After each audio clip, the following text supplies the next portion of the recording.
Plaisir de vous informer sur Educ TV. Merci d'être avec nous à l'œil d'œil.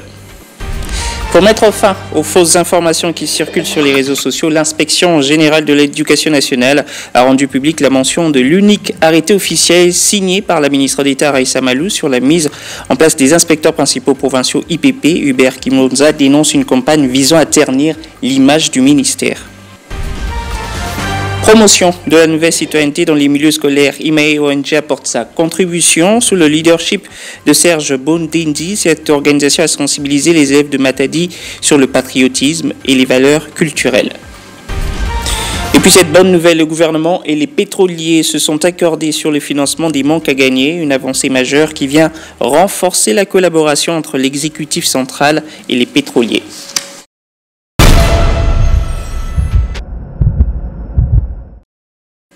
Mesdames, Messieurs, bonsoir. Débutons par ce communiqué de l'Inspection générale à l'éducation nationale qui dénonce une campagne de désinformation lancée sur les réseaux sociaux concernant la récente mise en place des inspecteurs principaux provinciaux IPP dans certaines provinces éducationnelles. L'Inspection générale tient à rappeler que l'unique arrêté officiel signé par la ministre d'État Raissa Malou en date du 23 octobre 2024 porte la mention arrêté ministériel numéro Mineduc NC/Cabineta/018/2024 portant désignation et affectation des inspecteurs principaux provinciaux de l'éducation nationale et nouvelle citoyenneté. Cet arrêté est conforme à la législation en vigueur et respecte les principes de transparence et à ce jour notifié en original aux inspecteurs principaux provinciaux concernés. L'inspection générale n'est pas tenue responsable de ce qui circule sur les réseaux sociaux et ce soi-disant Photoshop ne l'engage guère. Un communiqué signé ce mercredi 4 décembre par l'inspecteur général Hubert Kimonza. Françoise Massika est la nouvelle inspectrice principale provinciale du Haut-Lomami 1. À l'issue de la remise et reprise, elle promet une franche collaboration entre les acteurs éducatifs et les partenaires pour améliorer le système éducatif dans cette région. La nouvelle inspectrice provinciale principale de l'éducation nationale et nouvelle citoyenneté pour la province de Lomami 1, Jeanne-Françoise Massika, a officiellement pris ses fonctions lors d'une cérémonie officielle de remise et reprise qui s'est déroulée ce mardi 3 décembre 2024 au bureau de l'inspection à Cabinda sous la supervision du ministre provincial de l'éducation, Lebon Panyamompe-Villet. Après avoir signé le procès verbal et l'échange de fauteuils symbolisant cette passation, la nouvelle IPP a visité le bureau et services de l'inspection. L'inspecteur principal adjoint, chargé des titres et pièces scolaires, Kapele Aman Bouanga, lui a remis à cette occasion un état des lieux détaillé permettant à Jeanne-Françoise Massika de se familiariser avec les réalités du terrain. Dans son discours, Madame Jeanne-Françoise Massika a exprimé sa gratitude envers la ministre de l'Éducation nationale et nouvelle citoyenneté pour la confiance placée en lui. Elle a aussi invité ses collaborateurs à l'unité et l'amour du travail pour l'assurance de la qualité de l'enseignement. Je demanderai à mes adjoints que nous puissions travailler main dans la main pour que notre province de Lomami puisse aller de l'avant. Nous sommes des inspecteurs et nous avons 3 rôles à jouer. Nous contrôlons, nous formons et nous évaluons. Après le contrôle, il faut la formation. Et la formation vraiment est très cruciale parce que sans la formation, on ne parlera pas de la qualité de l'enseignement. C'est pourquoi je demande à l'IPAF vraiment d'être très vigilants pour que nous puissions former. Et les inspecteurs, voire même les agents, nous tous, nous avons besoin de la formation pour que nous puissions suivre les instructions données par notre hiérarchie, notre ministre national, Madame Raissa Malou, qui est là, qui compte beaucoup sur la qualité de l'enseignement. Alors je ne fais que remercier tout le monde. Vraiment, travaillons main dans la main et allons de l'avant. Cette prise de fonction marque également la fin du chapitre d'Anissé Wangabila, appelé à occuper d'autres fonctions. Cette cérémonie, il faut les signaler, a été présidée par le ministre provincial de l'éducation, Lebon Panyamompe-Villet, en présence des inspecteurs principaux adjoints IPA et d'autres cadres de l'inspection. Direction le Congo central où l'ONG Young Men Action for Education, IMAE, a tenu une matinée de réflexion et d'échange avec les élèves du collège Tétémbois de Matadi. Ensemble, ils ont parlé du patriotisme et les valeurs culturelles qui caractérisent la nouvelle citoyenneté. Correspondance de Jean-Claude Kidoumou. La nouvelle citoyenneté est un complément à la dénomination du ministère de l'Éducation nationale en République démocratique du Congo. Actuellement, ce ministère est appelé ministère de l'Éducation nationale et nouvelle citoyenneté. Young Men Action for Education, en acronyme IMAE, a organisé au collège Ntetemwa une journée d'animation émission communautaire grand public dans le cadre du programme Filles d'aujourd'hui, Femmes de demain. Les patriotisme et les valeurs culturelles ont été débattus par ces élèves au cours de l'émission. Un problème réel, c'est celle de la perte de repères identitaires surtout. Les comportements, les us et coutumes s'avoisinent à ceux d'ailleurs, notamment de l'Occident. Et aussi un problème sérieux, c'est celui du patriotisme. De moins en moins, les gens sont engagés pour des causes communes. De moins en moins, les gens s'intéressent aux intérêts communautaires, notamment le respect et la protection de biens communs, du patrimoine commun et consorts. Et il faut qu'il y ait une nouvelle génération qui ne doit pas être sur le pas de celle que nous décrions.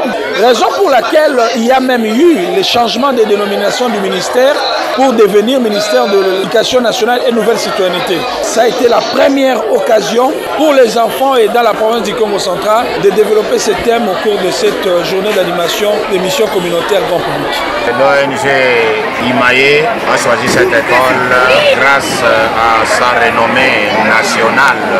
Ils ont palpé du doigt la capacité de ces enfants. J'ai le sentiment de devoir accompli. Mes élèves se sont défendus avec brio. En dehors du patrimoine matériel, les parents ont aussi le devoir de léguer à leur progéniture le patrimoine culturel qui constitue l'identité d'un peuple. Ils ont été interpellateurs lorsque l'enfant dit que si je ne connais pas ma langue, c'est à cause de mes parents. IMAE, c'est une organisation non gouvernementale administrée par le secrétaire général Serge Bondetti qui travaille en partenariat avec le ministère de l'Éducation nationale et nouvelle citoyenneté. Le collège Ntetemwa qui est dirigé par les préfets frères Modeste Ngoumanzita, frère des écoles chrétiennes qui appartient au complexe scolaire Étoile. Collège Ntetemwa, une école renommée de la ville de Matadi.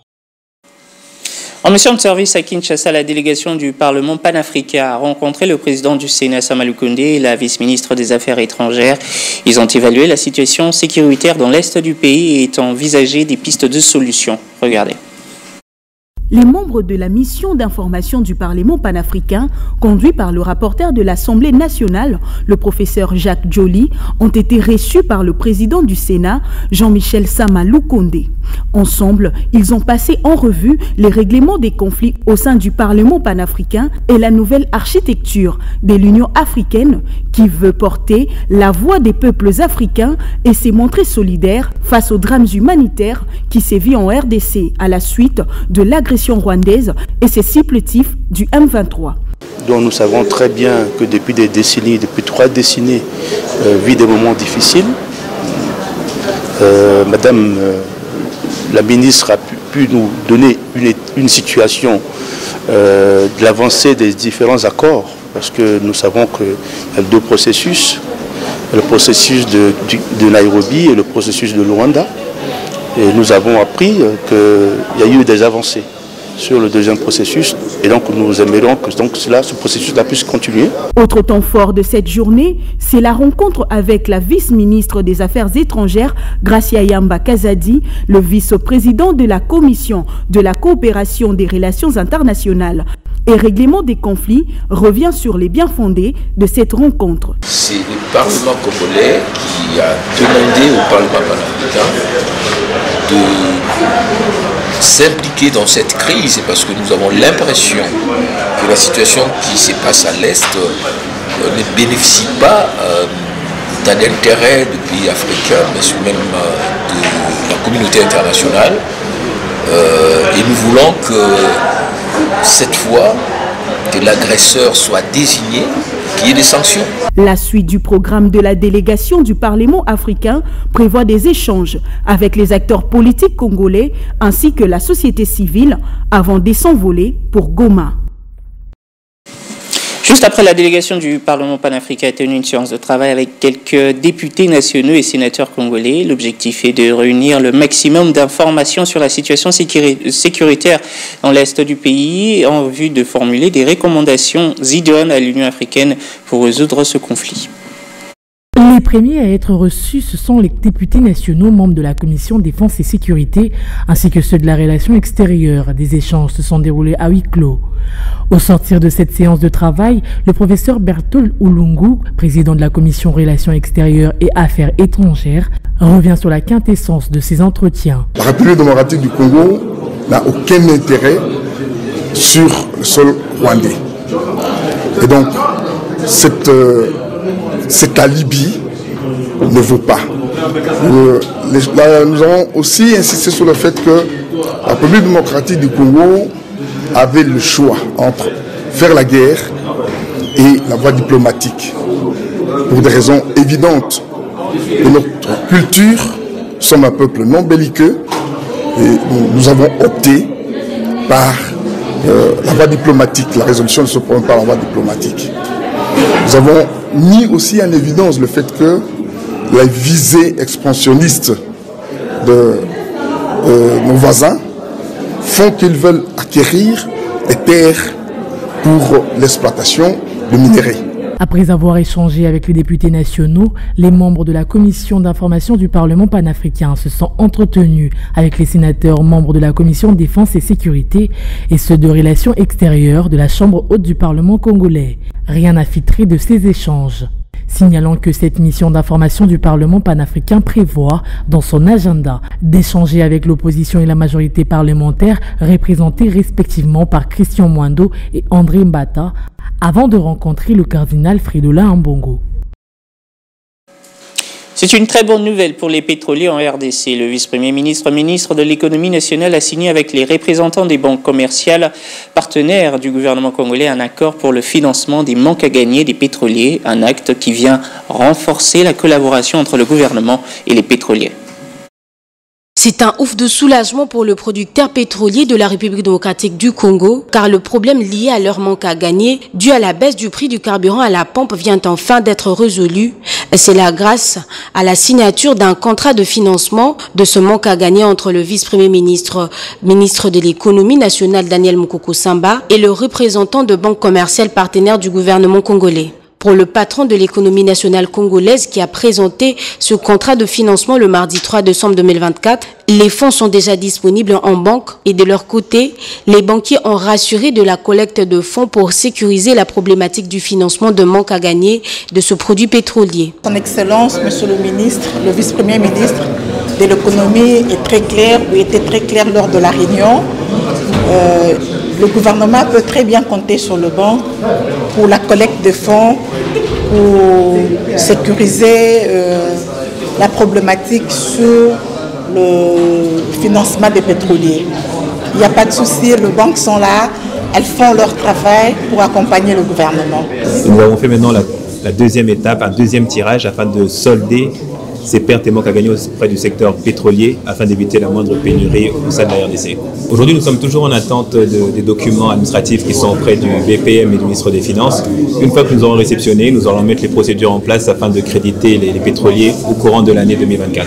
Il s'agit de rappeler que le vice-premier ministre de l'économie nationale, Daniel Mukoko Samba, avait pris le ferme engagement de payer au nom du gouvernement ces manques à gagner dans un bref délai. Aujourd'hui, avec la signature de ces contrats de financement, le pays ne connaîtra pas la pénurie de produits pétroliers, surtout en cette période de festivités de fin d'année, car les producteurs pétroliers devront à leur tour assurer l'approvisionnement régulier en carburant. Autre chose, lutte contre la vie chère à Kinshasa. Les vice-premiers ministres de l'économie nationale et des transports ont tenu une séance de travail afin d'améliorer le pouvoir d'achat de la population. Jean-Pierre Bemba et Daniel Mukoko Samba ont examiné les répercussions de la baisse du prix du carburant sur les coûts du transport routier. Lutte contre la vie chère à Kinshasa. Après 2 mois de préparation et des simulations de diverses options économiques, la baisse du prix du carburant et la réduction des prix de denrées alimentaires entre le vice-premier ministre de Transport et celui de l'économie. Ici, à l'hôtel du gouvernement, Jean-Pierre Bemba ainsi Daniel Mukoko Samba ont co-présidé une réunion à laquelle ont participé de représentants de syndicats, de transporteurs routiers et des délégués de la FEC. C'est pour examiner la question de la répercussion de la baisse des prix de carburant sur le coût de transport, ainsi que d'autres questions liées à l'organisation et à la structuration de la profession de transporteur routier. Nous avons donc convenu que cette question doit être approfondie dans le cadre du comité de suivi qui a été mis en place par nos deux ministères récemment, et avec la FEC et les syndicalistes des syndicats de chauffeurs de poids lourds. Quant au président de l'intersyndicale de transporteurs poids lourds, André Chikoyi, l'augmentation des prix des denrées alimentaires ne concerne pas le secteur de transport. Tout a tourné autour des prix sur le marché qui noie le marché congolais en général. Il y a eu baisse du prix des carburants, ça c'est vrai. L'autorité de l'économie a voulu savoir, et bien sûr celui des transports, pourquoi les prix ne suivent pas alors qu'il y a des allègements à ce niveau-là. Nous, on n'est pas responsable de ça. Nous avons informé l'autorité que depuis plus de 4 ans maintenant, les prix de transport sont restés les mêmes. Il n'y a rien qui a été modifié. Face au risque de surchauffe économique en cette fin d'année, le gouvernement mobilise tous les leviers pour stabiliser les prix et préserver les pouvoirs d'achat. En marge de la journée dédiée aux personnes vivant avec handicap, la Fondation Moussaou a réuni les PVH de Kinshasa pour une journée de réflexion autour de leurs préoccupations et leurs attentes. Occasion également d'honorer quelques femmes PVH qui rendent des loyaux services à la communauté. Rendant autonomes nos enfants avec handicap afin qu'ils ne soient pas une charge pour la société et les autres est le thème interpellateur choisi par l'Asbel Moussaou Fondation pour célébrer la journée du 3 décembre dédiée aux personnes vivant avec handicap dans son siège de Mbetseke situé dans la commune de Ngalima. Outre l'exposition des œuvres issues de petites activités des PVH, la distribution des vivres et non-vivres, mais surtout le prix Thérèse Ndelela 4e édition a été décerné aux femmes mères des enfants handicapés, référence faite à Thérèse Ndelela, défunte mère de Madame Moussaou Nathalie. Je veux nous demander, nous en tant que parents, nous devons accepter tous nos enfants avec handicap. Nous ne devons pas commencer à choisir les enfants. Quand je parle de demain, c'est quand vous ne serez pas là. Quand nous ne serons pas là, nous les parents, comment nos enfants vont vivre après nous? Est-ce qu'ils vont faire comme Thérèse Ndelela? Thérèse Ndelela a eu le temps de s'occuper de son enfant, que je suis. Aujourd'hui, je parle devant vous parce que j'ai eu une mère qui m'a vraiment soutenue. Une mère qui a pris son temps à pouvoir m'aider à aller de l'avant. Je vous demande, s'il vous plaît, chers parents, aujourd'hui, un enfant avec handicap, ce n'est pas une malédiction. Aujourd'hui, un enfant avec handicap peut vous ouvrir beaucoup de portes que vos autres enfants qui ne sont pas des handicapés ne peuvent pas le faire. Acceptez ces enfants avec handicap. Richard Nkololo, secrétaire général de cette structure, n'a pas manqué des mots pour en appeler à la conscience des décideurs et autres personnes de bonne foi à assister financièrement la bienfaitrice afin de lui permettre d'aider un grand nombre. Ça fait 20 ans que nous évoluons. Nous nous battons seuls sans qu'il y ait l'accompagnement du gouvernement congolais. Cette année, par rapport au thème qui a été choisi, rendons autonomes nos enfants PVH afin qu'ils ne soient pas une charge pour la famille et pour les autres. Et je crois que c'est une interpellation pour le moment, pour les parents, disons, qui ont des enfants PVH, de ne pas abandonner leurs enfants. Tout est bien qui finit bien, dit-on. Une photo de famille a clôturé en beauté cette cérémonie. Un mot de football, sachez que la RT Éduque, votre chaîne éducative, s'est inclinée face aux médecins de Tenazi Sport sur le score de 2 buts contre 1 au terme d'un match qui a été placé sous le signe du fair play. Regardez. Encore une défaite pour l'équipe de football de la radio-télévision de l'éducation nationale, la RT Éduque, battue 1 but contre 2 par les médecins d'euthanasie au terrain William Booth. Alors qu'ils espéraient prendre leur revanche devant cette même formation qui les avait battus 1-0 lors du premier acte. Les journalistes et techniciens de la RT Éduque ont été surpris par une nouvelle défaite. Bien organisé en défense, malgré quelques actions dangereuses de la part de la RT Duc, Euthanasie a ouvert le score dès la première période, concrétisant ainsi son dynamisme face à son adversaire. Au retour de la pause, les médecins se sont montrés très dangereux jusqu'à alourdir le score de 2-0. Peu avant la fin de cette opposition, la RT Duc réduit le score avec l'intention de revenir à la hauteur de son adversaire. Malheureusement, l'arbitre met un terme à ce duel sur le score de 2-1 pour Euthanasie. L'essentiel pour nous, ce n'était pas la victoire ni la défaite. L'essentiel, c'était en tout cas, encore une fois, renforcer ces liens entre ceux qui nous regardent chez eux et nous qui faisons entrer ceux qui n'ont pas l'autorisation d'entrer chez eux. Grande impression par rapport à cette rencontre, c'est d'abord le fair play de notre adversaire qui a perdu au match aller 1-0. Aujourd'hui, il a perdu 2-1 et en toute sportivité, il a accepté la défaite. On s'est préparé, on a joué 2 matchs avant ce match retour et on a gardé notre cohésion du début à la fin. Il doit plus miser sur la cohésion et non les individualités parce que j'ai vu jouer des joueurs de manière isolée. La RT Duc espère tout de même goûter la saveur d'une victoire lors de son prochain match qu'elle prépare conséquemment dans les jours à venir. Fin de ce journal, merci de l'avoir suivi. Mesdames et messieurs, excellente suite de programme sur votre chaîne Éduc TV.